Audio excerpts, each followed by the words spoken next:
વાત કરવી છે ગુજરાતના એ લુખ્ખા તત્વોની કે જે બેફામ બનેલા છે ને એને કાયદાનું ભાન કરાવવા માટે પોલીસ પણ હવે ઓપરેશન ક્લીનમાં લાગી છે અને અસામાજિક તત્વો પર અલગ અલગ કાર્યવાહીની આ તસવીરો તમે જુઓ કે અમદાવાદમાં બુટલેગરોના ઘર પર બુલડોઝર ફરી રહ્યું છે।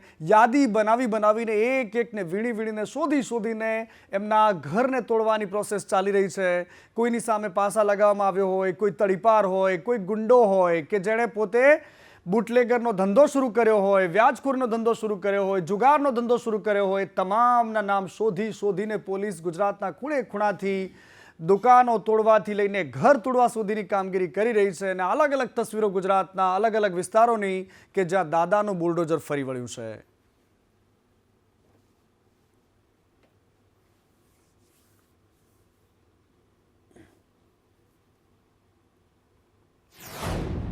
અને બુલડોઝર અમદાવાદના સૌથી મોટા જુગારધામ પર પણ ફર્યું છે અને દરિયાપુરમાં આવેલું એ મનપસંદ જીમખાના કે જે અત્યાર સુધીમાં કુખ્યાત વસ્તુઓ માટે બદનામ થયેલું છે, ગેરકાયદેસર પ્રવૃત્તિઓ માટે બદનામ છે અને ત્યાં આજે ત્રીજા માળેથી એએમસીએ ગેરકાયદેસર પ્રવૃત્તિઓ માટે આ કુખ્યાત મનપસંદ જીમખાનાનો ત્રીજા માળે ગેરકાયદેસર બનાવેલો જે ભાગ છે એને તોડી પાડવામાં આવ્યો છે।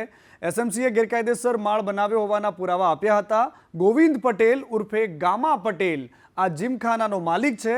અગાઉ એસએમસી અને ક્રાઇમ બ્રાન્ચે અનેક વખત રેડ કરી હતી। આ એ જ જીમખાનું છે કે જે અમદાવાદના કુખ્યાત કામો માટે બદનામ છે। હાલ જે 24 આરોપીઓ છે એના ડેટાબેઝ અગાઉ એસએમસી પાસે હતા। અમુક મિલકતો પણ અમારી પાસે એનું આધાર પુરાવા હતા કે આ મિલકત જે છે આ ગુનાહિત કૃત્યમાં કરવામાં વાપરે છે અને આ જે મિલકત છે આમાં ગેરકાયદેસર બાંધકામ છે કે જે પ્રોસીડ્સ ઓફ ક્રાઇમ છે ને કહેવાય કે ગેરકાયદેસર ધંધા કરવાથી મેળવેલ મિલકત છે। તો એવી લિસ્ટ અમારી પાસે અગાઉ હતી। એના આધારે જે છે અમે અલગ અલગ જગ્યાએ બીજી વખત વેરીફાઈ કરાવીને ફર્ધર વેરિફિકેશન સાથે સંબંધિત કચેરીઓને અધિકારીઓને રિપોર્ટ અમે કરી છે। અમે અમુક જગ્યાએ જેમને તમે સાંભળતા હતા એ નિર્લિપ્ત રાય હતા, એસએમસીના વડા છે અને તેઓ પણ આજે અમદાવાદમાં તૂટતી કામગીરી વચ્ચે હાજર રહ્યા હતા। નવસારીમાં પણ અસામાજિક તત્વોને એસપીએ ચેતવણી આપી છે। એમણે કહી દીધું છે કે જો ગુનો કરવો હોય તો તમારે અહીંયા નથી રહેવાનું, ગુજરાત છોડી દો। જો ગુનો કરવાનું વિચારતા હો તો તમે ગુજરાત છોડી દો, કારણ કે આ ધરતી ઉપર ગુનેગારો માટે કોઈ જ જગ્યા નથી। અને આ લોકો માટે જો મેસેજ છે તે ક્લિયર છે કે ગુનેગાર યા તો ગુના કરવાનું છોડી દો, નહીં તો ગુજરાત છોડી દો, કે આ ધરતી ઉપર ગુનેગારો માટે કોઈ પણ જગ્યા નથી। 22 જેટલા એનડીપીએસના આરોપી છે, 100 જેવા પ્રોહિબિશનના લિસ્ટેડ બુટલેગર છે અને 10 જેવા લિસ્ટેડ જુગારીઓ છે। તે તમામ 132 લોકોની એલસીબી ઓફિસ ખાતે પરેડ રાખવામાં આવી હતી। તે તમામ 132 આરોપીઓ ની સાથે પોલીસ દ્વારા પૂછપરછ કરવામાં આવી હતી અને એ બધાને કાયદાની અંદર રહેવા બાબતમાં સમજ પણ કરવામાં આવી હતી। અને ગુંડાઓને ગુજરાત છોડી દેવાની વાત નવસારીના એસપી કરી રહ્યા છે અને બીજી બાજુ રાજ્યના ગુજરાત પોલીસ વડાએ કહી દીધું હતું કે 100 કલાકનો ટાઈમ આપું છું અને એ તમામ લોકોની યાદી જાહેર કરવામાં આવશે, એમના ઘર પર બુલડોઝર ફરશે। ગુજરાતની કાયદો અને વ્યવસ્થાની બાબતે આજે ક્રાઇમ કોન્ફરન્સ મળી હતી, જેમાં પોલીસ અને અન્ય વિભાગો સાથે સંકલન કરીને કાર્યવાહી થશે। જુદા જુદા ગુનામાં સંડોવાયેલા 8000 નામ સામે આવ્યા છે તેવું રાજ્યના પોલીસ વડાએ કહ્યું છે। 100 કલાકની ટાર્ગેટ જે પોલીસ સ્ટેશનોને આપવામાં આવી એ ટાર્ગેટને ધ્યાનમાં રાખીને 100 કલાકની અંદર ગુજરાત રાજ્યના અત્યાર સુધી જ્યારે વાત કરીએ છીએ ત્યારે લેટેસ્ટ ફિગરમાં 8374 એવા અસામાજિક તત્વોને પોલીસ સ્ટેશનો દ્વારા આઈડેન્ટિફાઈ કરવામાં આવી છે। અમદાવાદમાં જ નહીં પરંતુ ગોંડલમાં પણ આવું જ છે। ગોંડલને હવે મિર્ઝાપુર બનાવવાની વાતો થઈ રહી છે। કેટલાક સામાજિક તત્વોએ આખા શહેરને બાનમાં લઈ લીધું છે અને રાજકુમાર જાટના કેસમાં પોલીસની એવી જ કામગીરી સામે આવી છે જેના પર માત્ર ને માત્ર સવાલ કરી શકાય, કારણ કે આ કેસના મહત્વપૂર્ણ પુરાવા પોલીસે જાહેર નથી કર્યા। યુવકનો અકસ્માત કેવી રીતે થયો એ પણ એક મોટું રહસ્ય છે. ગોંડલમાં જયરાજસિંહના ઘરમાં માર માર્યો છે એ વાતના અધૂરા સીસીટીવી છે, અધૂરો ઓડિયો ક્લિપ વાયરલ થાય છે જે ગણેશ ગોંડલ અને એ મૃતક છે રાજકુમાર એના પિતા સાથેની વાતચીતનો છે. પરંતુ અહીંયા પોલીસ કંઈક ભીનું સંકેલતી હોય તેવું લાગી રહ્યું છે. જયરાજસિંહના ઘરના આખા વિડીયો કેમ રિલીઝ ન કરવામાં આવ્યા, જેમાં પોલીસના સૂત્રો કહે છે કે એમાં માર તો મારવામાં આવ્યો હતો, તો એ માર મારવામાં આવ્યો હતો એ કઈ રૂએ માર મારવામાં આવ્યો હતો, એના સીસીટીવી ક્યાં છે, એ ગોંડલ પોલીસ પર સવાલ થઈ રહ્યા છે. અને આ જ વાત છે કે સમાજના અગ્રણીઓ જેના પર માંગ કરી રહ્યા છે કે બચાવી લો, પરંતુ અલગ અલગ તસવીર તમે જોઈ લો. આ ગોંડલની તસવીર તમે જુઓ કે ગોંડલમાં ગુંડારાજ કઈ હદે વ્યાપ્ત છે. રાજકુમારનો અકસ્માત થાય છે કે હત્યા એ હજુ સુધી ક્લિયર નથી થયું. અને જયરાજસિંહ પર જે આરોપ લાગે છે, પૂર્વ ધારાસભ્ય છે ગોંડલના, ભારતીય જનતા પાર્ટીના વર્તમાન ધારાસભ્ય ગીતાબાના પતિ છે, એમના પર આરોપ લાગ્યો છે કે એમના બંગલામાં બોલાવીને મારપીટ કરવામાં આવી. પોલીસ કશું જ નથી કરતી એવા સવાલો ઉઠ્યા. આ મામલો સંસદ સુધી ગયો અને પાટીદાર યુવક પર હુમલો થયો. પાટીદાર સમાજમાં પણ આક્રોશ છે, જાટ સમાજમાં પણ આક્રોશ છે અને ગોંડલ બંધ રાખવાની ચીમકી ઉચ્ચારવી પડે છે, ત્યાં સુધીની ધમકીઓ આપવી પડે છે તંત્રના લોકોને. પોલીસ બધું જ મૂક પ્રેક્ષક બનીને માત્ર જોઈ રાખે છે. અને આ બધી જ ઘટનાક્રમ વચ્ચે મિર્ઝાપુર બનાવવાનું લગભગ નક્કી છે. જયરાજસિંહ સામે સવાલો ઉઠે છે અને પોલીસ માત્ર મૂક દર્શક બની જાય છે.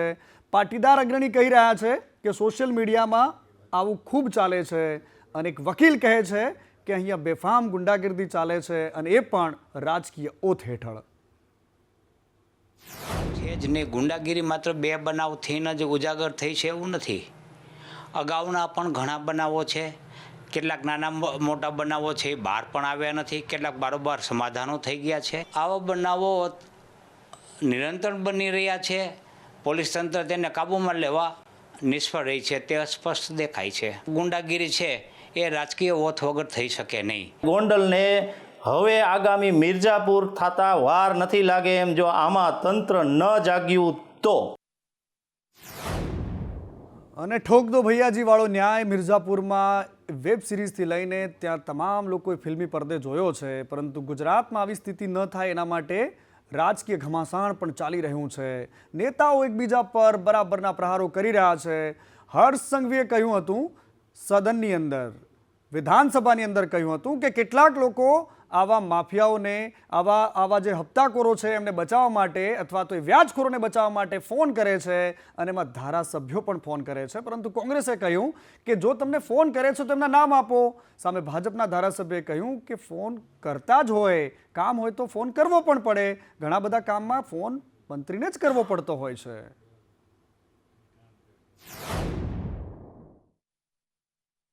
એકવાર પ્રજાના પ્રતિનિધિ તરીકે ધારાસભ્ય પાસે વ્યાજ લેનારા કે વ્યાજ રકમ લેનારા કે આપનારા એમાં કોઈ આવીને રજૂઆત કરે ત્યારે ગૃહમંત્રી સમક્ષ અથવા તો કલેક્ટર કે ડીએસપી સમક્ષ કોઈ નિર્દોષ માણસ માર્યો ના જાય અને કોઈ નિર્દોષ માણસ કાયદાનો ભોગ ન બને એના માટે પ્રતિનિધિ તરીકે કોઈએ ભલામણ પણ કરી હોય અને કરતા હોય છે. જે રીતે વ્યક્તિગત ધારાસભ્યોનું નામે કીધું કે ધારાસભ્યો મને ફોન કરે છે, તેવા ધારાસભ્યોને એમણે નામ જાહેર કરવા જોઈએ, જેથી કરી દૂધનું દૂધ અને પાણીનું પાણી થઈ જાય. કોઈ પણ ગૃહ વિભાગની સારી કામગીરી હોય કે ખરાબ કામગીરી હોય એનો અબજસ અને જસ એ હંમેશા ગૃહમંત્રીના માથે જ હોય છે, માટે એમણે અમુક વસ્તુઓનો સ્વીકાર પણ કરવો પડશે. અને આ બાજુ રાજ્યના આરોગ્ય કર્મચારીઓ આંદોલન કરી રહ્યા છે અને સરકાર એક્શનમાં છે. ગાંધીનગરમાં આંદોલનકારીઓની અટકાયત કરાઈ. આરોગ્ય સંઘના પ્રમુખ રણજીતસિંહ મોરીની અટકાયત થઈ. સચિવાલય પાસે પોલીસનો ચુસ્ત બંદોબસ્ત હતો, પરંતુ એમની માંગણીઓ છે. વર્ગ 3ના કર્મચારીઓને જિલ્લા કક્ષાના સુપરવાઇઝરની જે માંગો છે, ગ્રેડ પેમાં વધારો કરવો, એ પ્રકારની એમની માંગ છે. છેલ્લા ઘણા સમયથી ગ્રેડ પેના વધારાની માંગ ચાલી રહી છે અને આ તમામ માંગો સાથે આરોગ્ય કર્મચારીઓ આંદોલન કરી રહ્યા છે. સરકાર કહી રહી છે કે આવશ્યક સેવાઓમાં ગણાય છે, હવે એમની મનમાની નહીં ચલાવી લેવામાં આવે. પરંતુ કોંગ્રેસે કહ્યું છે કે આને બીજું રૂપ કહેવાય છે ભગવાનનું, તમે બોલીને ફરી કેમ જાઓ છો વારે ઘડીએ. રાજ્યના નાગરિકો જ્યારે મુશ્કેલીમાંથી આરોગ્ય વિષયક સેવાઓમાં જતા હોય, પીડાતા હોય, ત્યારે આ પ્રકારની હડતાલ કરી અને બાનમાં લઈ અને ગુજરાતમાં લેવાનું કામ એ યોગ્ય નથી. મારી એમને અપીલ છે કે આ હડતાલ વહેલી તકે સમેટી નહીં તો સરકારને પણ યોગ્ય પગલાં લેવાની ફરજ પડે. આરોગ્ય વિભાગમાં કામ કરતા કર્મચારીઓ જેને ભગવાનનું બીજું સ્વરૂપ કહેવામાં આવે છે, કોઈ પણ માણસ બીમાર પડે તો જરૂર આરોગ્ય વિભાગની પહેલી પડતી હોય છે. સરકારે ચૂંટણી પહેલાં જ્યારે આરોગ્ય કર્મચારીઓ જ્યારે આંદોલન કર્યું ત્યારે એમને સમાધાન કરીને એમને જે 4 માંગણીઓ હતી 4 માંગણીઓને સ્વીકાર કર્યો હતો. 2 વર્ષ કરતાં પણ વધારે સમય થઈ ગયો પછી પણ સરકારે એ માંગણીઓનો સ્વીકાર કર્યો નથી. માટે ભારતીય જનતા પાર્ટીની આ સરકાર વચનો તો ચોક્કસ આપે છે, સમાધાનો ચોક્કસ કરે છે, પણ એનો અમલ કરતી નથી.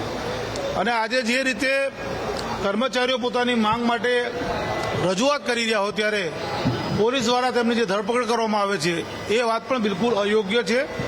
આરોગ્ય કર્મચારીઓની જે માંગ છે, માંગ સાથે સરકારે જે સમાધાન કર્યું હતું એ 4 માંગણીઓ સરકારે સ્વીકારવી જોઈએ અને એનો અમલ કરવો જોઈએ. કોંગ્રેસ પાર્ટી તરફથી માંગણી કરું છું. અને આ બાજુ ગુજરાતમાં રાજનીતિની વાતો જોઈ, પરંતુ મોસમ પણ એટલું જ જબરદસ્ત છે. ગમે ત્યારે કરવટ બદલી રહ્યું છે. ક્યારેક અચાનક જ ગરમીનો પારો હાઈ થઈ જાય અને અચાનક જ ઠંડી પડે રાત્રે. પરંતુ બધાની વચ્ચે પશ્ચિમ કચ્છમાં વાતાવરણમાં જબરદસ્ત પલટો આવ્યો.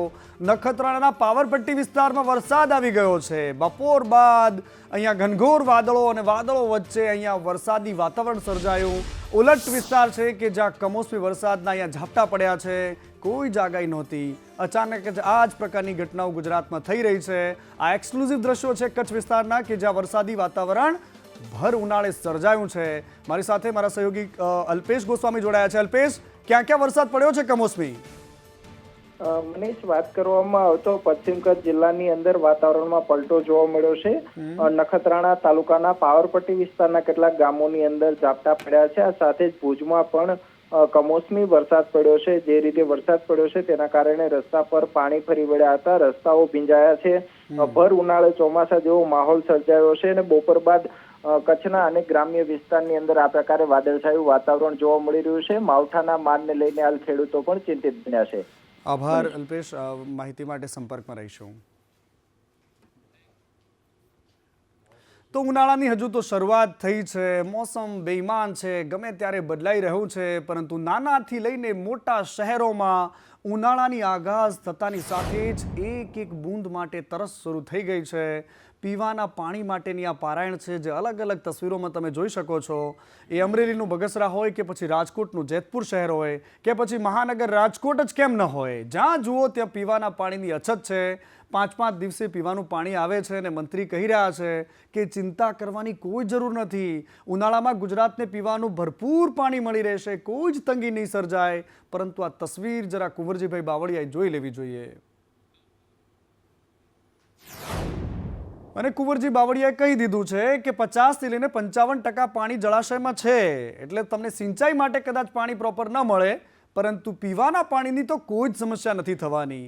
પીવા માટેનું પાણી રિઝર્વ રાખવામાં આવશે અને ઉનાળામાં સ્વાભાવિક રીતે જ થોડી ઘણી પાણીની ખેંચ તો હોય જ, પણ તમને પાણી પીવાનું પૂરતું મળશે. દિવસોમાં જળ સંપત્તિ વિભાગ જે મોટા ડેમો છે એ ઉપરાંત ખાસ કરીને સિંચાઈની જ્યાં યોજનાઓ બનેલી છે અને પાયાનું જેથી કામ આ વર્ક આસિસ્ટન્ટના માધ્યમથી થવાનું છે, ખેડૂતો સાથે રહીને કામ કરવાનું છે, એ જળ વ્યવસ્થાપનની ખૂબ સારી રીતે એવી વ્યવસ્થા ગોઠવી શકીશું. જોકે ગુજરાતમાં પાણી એક હકીકત છે કે કેટલાક વિસ્તારોમાં પાણીની અછત છે, પરંતુ બીજી બાજુ લોકોને હિજરત પણ કરવી પડે છે. પરંતુ હવે પાણી માટે થતી હિજરત અત્યારે રાજનીતિનો મુદ્દો બની છે અને નેતાઓ પણ એકબીજા પર ઠીકરા ફોડવામાં લાગ્યા છે. આજે પણ ગુજરાતના તળાવો ખાલી છે, નદીઓ ખાલી છે.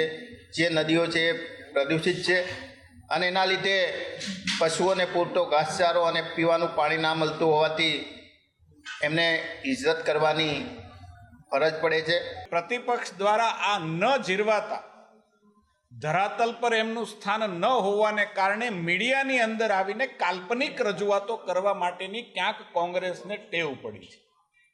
જે પ્રકારે કોંગ્રેસના સન્માની ધારાસભ્ય આદરણીય કિરીટભાઈ પટેલે આજે એક હાઇપોથેટિકલ મુદ્દો ઊભો કરી અને ઘાસચારા અને પાણીની અછત માટે, ખાસ કરીને પાણીની અછતને કારણે પશુપાલકોને પોતાના પશુઓને લઈને પલાયન થવું પડે કે સ્થળાંતર કરવું પડે છે, એવી કાલ્પનિક હાઇપોથેટિક વાત કરી છે.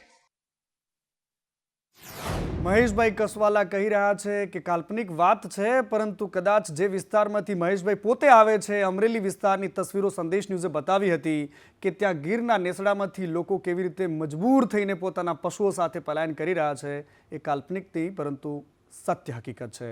અને બીજી બાજુ સત્ય હકીકત એ પણ છે કે ગુજરાતના સામાન્ય ખેડૂતે જો બટાકા વાવ્યા હોય તો એ બટાટા વેચવા ક્યાં અને વેચવા તો કેટલા પૈસે વેચવા, કારણ કે મામૂલી ભાવ મળે છે અને આ મામૂલી મળતા ભાવ વચ્ચે તમામ કોલ્ડ સ્ટોરેજ પેક થઈ ગયા છે. સામાન્ય ખેડૂતને 7 રૂપિયા બટાકા વેચવા કે પછી કોલ્ડ સ્ટોરેજમાં મૂકવા, પરંતુ કોલ્ડ સ્ટોરેજ મળે ક્યાં છે? અને આ જ મુદ્દો સાંસદ જ્ઞાનીબેને ઉઠાવ્યો છે. અને બીજી બાજુ સરકાર વતી ભારતીય જનતા પાર્ટીના ધારાસભ્ય પણ આવો જ કંઈક ગોળ ગોળ જવાબ આપે છે. ભૂતકાળની અંદર તમામ ખેડૂતોએ બટાકા રોડ ઉપર નાખ્યા હતા અને ખેડૂત પોતે આટલો લાખોનો ખર્ચો કરવા છતાં એને પોતાને જે વળતર મળવું જોઈએ નથી મળતું. એ જવાબદારી સરકારની થાય છે અને આવનાર સમયમાં ખેડૂત રોડ ઉપર ના આવે અને પોતે હેરાન ન થાય એના માટે ગંભીરતા લઈ અને ખેડૂતોને મદદ કરે એવી હું અપેક્ષા રાખું છું. ખેડૂતની ચિંતા કરવાનો હક કોંગ્રેસને બનતો જ નથી. આ જ સરકાર ખેડૂતોને જ્યારે તકલીફ બટાકાની અંદર પડી છે ત્યારે એને સહાયરૂપી સબસિડી આપીને પણ ખેડૂતને બેઠા કરવાનું કામ કર્યું છે. અને મુદ્દો એ પણ ઉઠ્યો વિધાનસભામાં કે અંબાજી મંદિરમાં જે પ્રસાદ લેવામાં આવ્યો હતો એ પ્રસાદના પૈસા નથી આપ્યા. અંબાજીમાં પ્રવાસનમાં ગેરરીતિ ચાલે છે. ભાજપની સરકારમાં વીઆઈપી દર્શન માટે અંબાજી ગયા હતા સરકારના પ્રતિનિધિઓ, પરંતુ ત્યાં રૂપિયો આપ્યો નથી. લાખો રૂપિયાનું લેણું માતાના મંદિરનું બાકી રાખ્યું છે. ડીશનો 11.22 લાખનો ખર્ચો હજી સુધી ચૂકવ્યો જ નથી. પ્રસાદમાં ભેળસેળ અંગે તો તપાસ કમિટી બનાવી, પરંતુ જે ઝાપટ્યું છે એના પૈસા તમે નથી આપ્યા. સરકારના ધારાસભ્યો અને કેટલાક અધિકારીઓ અંબાજી ગયા તો 725 રૂપિયાની ચા અને 1700 રૂપિયાની ડીશ એમ 2 ટાઈમ ભોજનના અંદાજિત 11,25,000 રૂપિયા જેટલો ખર્ચ એ આજે પણ અંબાજી ટ્રસ્ટને ચૂકવવાનો બાકી છે. અને આ તરફ કોંગ્રેસના કોર્પોરેટર પણ વીજ ચોરીમાં પાવરધા હોય તેવા દ્રશ્યો સામે આવ્યા છે. વીજ ચોરી પકડાઈ છે જામનગરથી. જામનગરમાં કોંગ્રેસના કોર્પોરેટરે વીજ ચોરી કરી. અસલમ ખિલજી છે એમનું નામ. એમના ઘરેથી 3.50 લાખની વીજ ચોરી ઝડપાઈ છે. વોર્ડ નંબર 12ના કોંગ્રેસના કોર્પોરેટર છે અસલમભાઈ ખિલજી, અને પૂર્વ કોર્પોરેટર ગની પટેલના ઘરેથી પણ વીજ ચોરી ઝડપાઈ છે. ગની પટેલના ઘરેથી ₹90,000ની વીજ ચોરી ઝડપી પડાઈ છે અને પીજી વેસેલને સાથે રાખીને પોલીસે આજે પેટ્રોલિંગ કર્યું હતું. વડોદરામાં ખેડૂતોએ 34 વર્ષે આખરે રંગ એમની મહેનત લાવી છે અને જંગ જીત્યો છે. વડોદરામાં નાણાં ન ચૂકવતા આખરે મિલકત જપ્ત કરવી પડી છે. ડભોઈ કોર્ટના આદેશથી નર્મદા નિગમની કચેરીને સીલ કરવી પડી. ખેડૂતોને નાણાં ન ચૂકવ્યા અને મિલકત જપ્તીનો આદેશ છૂટ્યો. નર્મદા નિગમે ડભોઈના 6 ગામોની જમીન સંપાદિત કરી હતી. 1991માં 543 ખેડૂતોને 23 રૂપિયા ચોરસ ફૂટ ભાવ આપ્યો હતો. ખેડૂતોને આ ભાવ ઓછો લાગતા કોર્ટમાં લડત ચલાવી. ખેડૂતોએ 86 રૂપિયા પ્રતિ ચોરસ ફૂટનો ભાવ માંગ્યો. સરકારે માંગણી મુજબ નાણાં ન આપતા ખેડૂતોને લડત ચાલુ રાખી. ખેડૂતોને 34 વર્ષ બાદ આખરે 30 કરોડ રૂપિયા ચૂકવવાનો આદેશ કરાયો છે. અને સુરતમાં જબરદસ્ત થઈ ગયું છે. મચ્છરોનો એ હદે ત્રાસ વધ્યો છે કે મચ્છરોને મારવા માટે કોર્પોરેશને ડ્રોન લાવ્યા છે અને એના માટે લાખો રૂપિયાનો ખર્ચો કરી દીધો છે. મેન્યુઅલી કામ ન થઈ શકે ત્યાં ડ્રોન દોડાવશે અને ડ્રોનથી છંટકાવ થશે. અને આ બધાની વચ્ચે સુરતને મચ્છર મુક્ત રાખવા માટે ડ્રોનથી દવા છાંટવામાં આવશે. પાયલ સાકરિયા કહી રહ્યા છે કે આખા વર્ષમાં સફાઈ થાય તો સમસ્યા જ ન ઉદ્ભવે, પરંતુ અહીંયા લાખો રૂપિયાનો ખર્ચ થઈ રહ્યો છે.